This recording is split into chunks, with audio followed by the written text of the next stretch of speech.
أعوذ بالله من الشيطان الرجيم. بسم الله الرحمن الرحيم. قل ما أسألكم عليه من أجر إلا من شاء أن يتخذ إلى ربه سبيلا. صدق الله العظيم. അൽ ഫുർഖാൻ 57. കുൽ നബിയെ താങ്കൾ പറയുക, മാ അസ്അലുക്കും, ഞാൻ നിങ്ങളോട് ചോദിക്കുന്നില്ല, അലൈഹി, അതിൻ്റെ മേൽ, മിൻ അജിരിൻ, യാതൊരു പ്രതിഫലവും, അജ്ർ പ്രതിഫലം, ഇല്ലാ മൻ ഷാ, ഉദ്ദേശിച്ചവനല്ലാതെ, അൻ യത്തഖിദ, അവൻ സ്വീകരിക്കാൻ, ഇലാ റബ്ബിഹി, തൻ്റെ യജമാനനിലേക്ക് അല്ലെങ്കിൽ തൻ്റെ റബ്ബിലേക്ക്, സബീല, വല്ല മാർഗവും. നബി സല്ലല്ലാഹു അലൈഹി വസല്ലമയോട് പറയാൻ ആവശ്യപ്പെടുകയാണ്.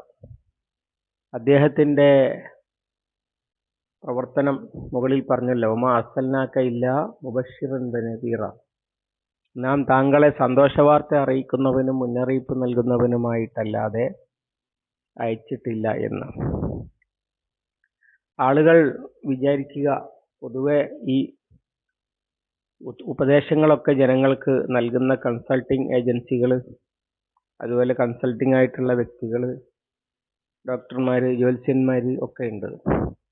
അവരൊക്കെ അവരുടെ സേവനത്തിലേക്ക് ആളുകളെ ആകർഷിക്കുക, അതിൻ്റെ പ്രതിഫലം പറ്റുക, ഇങ്ങനെയൊക്കെ ചെയ്യുന്നതാണ് സേവന മേഖലയായാലും. ഇനി അന്ധവിശ്വാസങ്ങളുമായിട്ട് ബന്ധപ്പെട്ടുള്ള ജ്യോത്സ്യന്മാരുടെയൊക്കെ പണി അതാണ്. നിങ്ങൾക്കിപ്പോൾ ഇന്ന പ്രശ്നമുണ്ട്, ഭാവിയിൽ ഇന്നത് വരാൻ പോകുന്നുണ്ട്, അതിന് പരിഹാരമായിട്ട് ഇന്നതൊക്കെ ചെയ്യണം, അതിന് ഇത്രയൊക്കെ തരണം, ഇങ്ങനെയാണ് പറയാറുള്ളത്.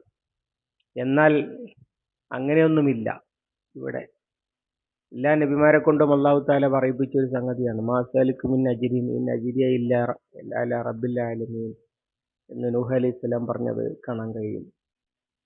ഇങ്ങനെ പല നബിമാരും ഇത് പറഞ്ഞത് നമുക്ക് കാണാൻ കഴിയും. അതുപോലെ തന്നെ തിരിച്ച് അല്ലാഹു തആല ചോദിക്കുന്നുണ്ട്, അം തസ്അലുഹും അജ്റൻ വഹും മുസ്ഖലൂൻ, അവര് ഞെരുങ്ങുന്ന വിധമുള്ള ഫീസ് ചോദിക്കുന്നുണ്ടോ താങ്കൾ? ഇസ്ലാം സ്വീകരിക്കുന്നതിന് സ്വർഗം കിട്ടുന്ന വഴിയാണല്ലോ, വലിയ ഫീസ് വേണം എന്നൊക്കെ പറയുന്നുണ്ടോ എന്നൊക്കെ ചോദിക്കുന്നുണ്ട്.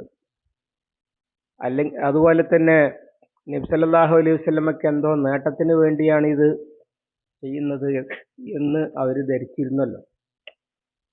അതുകൊണ്ടാണ് റസൂൽ സല്ലല്ലാഹു അലൈഹി വസല്ലമ ഇതിൽ നിന്ന് പിന്തിരിപ്പിക്കുവാൻ വേണ്ടി, നിനക്ക് പണമാണ് വേണ്ടതെങ്കിൽ പണം തരാം, അല്ല പെണ്ണാണെങ്കിൽ അത് തരാം, അധികാരം രാജാവാകാനാണെങ്കിൽ അത് തരാം എന്നൊക്കെ പറഞ്ഞപ്പോൾ റസൂൽ സല്ലല്ലാഹു അലൈഹി വസല്ലമ, എൻ്റെ ഒരു കയ്യിൽ സൂര്യനും മറ്റേ കയ്യിൽ ചന്ദ്രനും വെച്ച് തന്നാൽ പോലും പിന്മാറുന്ന പ്രശ്നമില്ല എന്ന് പറഞ്ഞത്.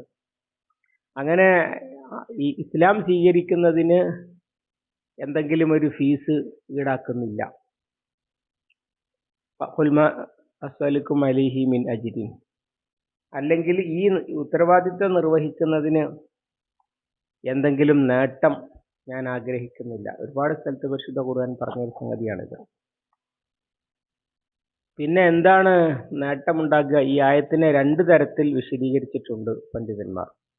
ഒന്ന്, ഖുൽ മാ അസ്അലുക്കും അലൈഹി മിൻ അജ്രിൻ, ഞാനൊരു പ്രതിഫലവും ചോദിക്കുന്നില്ല, ഇല്ലാ മൻ ഷാ അൻ യത്തഖിദ ഇലാ റബ്ബിഹി സബീല, അള്ളാഹുവിലേക്ക് അടുക്കുവാൻ, തൻ്റെ രക്ഷിതാവിലേക്ക് അടുക്കുവാൻ വല്ലവനും വല്ല വഴിയും സ്വീകരിച്ചാലല്ലാതെ, അഥവാ ദീനുൽ ഇസ്ലാമിലേക്ക് ഒരാൾ കടന്നു വരിക എന്ന് പറയുന്നത് ഫ്രീ ആണ്. സത്യം സ്വീകരിക്കാൻ ഒരു ഫീസും കൊടുക്കേണ്ടതില്ല, ഒരു ചെലവുമില്ല. എന്നാൽ ചെലവ് ഉണ്ടാകും. അതെന്താണ്? അള്ളാഹുവിനെ മനസ്സിലായ ഒരാൾ അള്ളാഹുവിൻ്റെ പ്രീതി ആഗ്രഹിച്ചുകൊണ്ട് പണം ചെലവഴിക്കും.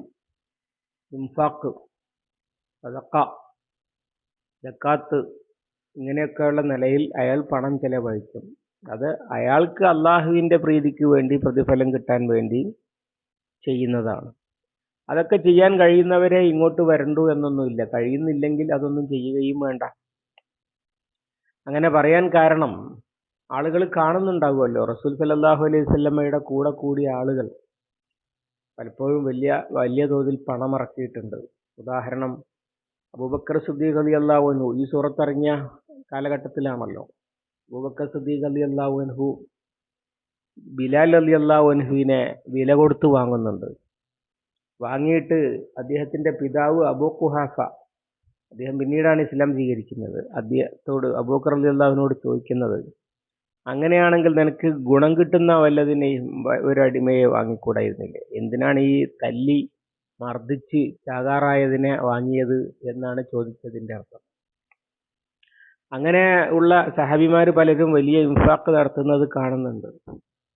അതുകൊണ്ട് അങ്ങനെ നിർബന്ധമൊന്നുമില്ല, എനിക്ക് വേണ്ടി ഒന്നും ചെലവഴിക്കേണ്ടതില്ല, ഇതിൽ മുഅ്മിനാകണമെങ്കിൽ ഇന്നതൊക്കെ ചെലവഴിക്കണം എന്നൊരു കണ്ടീഷനൊന്നും വെക്കുന്നില്ല. നിങ്ങൾക്ക് അള്ളാഹുവിന്റെ പ്രീതി ആഗ്രഹിച്ച് ചെലവഴിക്കാൻ താല്പര്യമുണ്ടെങ്കിൽ ചെലവഴിക്കാം എന്നല്ലാതെ വേറെ ഞാനായിട്ടൊരു പ്രതിഫലവും ചോദിക്കുന്നില്ല എന്നാണ് ഒരു വിശദീകരണം. രണ്ടാമത്തെ ഒരു വ്യാഖ്യാനമുണ്ട്. അത് എനിക്ക് പ്രതിഫലം തരുന്നത് നൂഹ് നബി പറഞ്ഞതുപോലെ, അല്ലെങ്കിൽ ശുഐബ് നബി, സാലിഹ് നബി ഒക്കെ പറഞ്ഞിട്ടുണ്ട്. നൂഹ്, ഹൂദ്, സാലിഹ്, ലൂത്ത്, ശുഐബ് എല്ലാവരും പറഞ്ഞിട്ടുണ്ട്, മാ അസ്അലുക്കും അലൈഹി മിൻ അജ്രിൻ ഇൻ അജ്രിയ ഇല്ല അലാ റബ്ബിൽ ആലമീൻ. ഞാനിത് ചെയ്യുന്നത് ഒന്നും കാണാതെ ഒന്നുമല്ല, എനിക്ക് പ്രതിഫലമുണ്ട്. പക്ഷെ ആ പ്രതിഫലം എവിടുന്നേ ഉള്ളൂ? റബ്ബുൽ ആലമീന്റെ അടുത്തുനിന്നേ ഉള്ളൂ, അല്ലാതെ ജനങ്ങളോട് ചോദിക്കുന്നില്ല എന്നർത്ഥം. അഥവാ അപ്പോ അങ്ങനെയാണെങ്കിൽ വ്യാഖ്യാനം എന്താണ്, വിശദീകരണം എങ്ങനെയാണ്? ഞാൻ നിങ്ങളോട് പ്രതിഫലം ചോദിക്കുന്നില്ല, നിങ്ങൾ അള്ളാഹുവിലേക്ക് തിരിയുക എന്നതല്ലാതെ. അഥവാ നിങ്ങൾ അള്ളാഹുവിലേക്ക് തിരിഞ്ഞാൽ, എൻ്റെ പ്രവർത്തനത്തിലൂടെ നിങ്ങൾ സത്യം സ്വീകരിച്ചാൽ, സത്യത്തിലൂടെ ജീവിക്കാൻ തീരുമാനിച്ചാൽ എനിക്ക് പ്രതിഫലം കിട്ടും റബ്ബുൽ ആലമീനിൽ നിന്ന്. അല്ലാതെ നിങ്ങളായിട്ടൊന്നും തരേണ്ടതില്ല എന്ന് തന്നെയാണ് അപ്പോഴും പറഞ്ഞതിൻ്റെ അർത്ഥം. റബ്ബ് പ്രതിഫലം തരും. അത് നബി സല്ലല്ലാഹു അലൈഹി വസല്ലം പറഞ്ഞത് വേറെയും കാണാൻ കഴിയുമല്ലോ.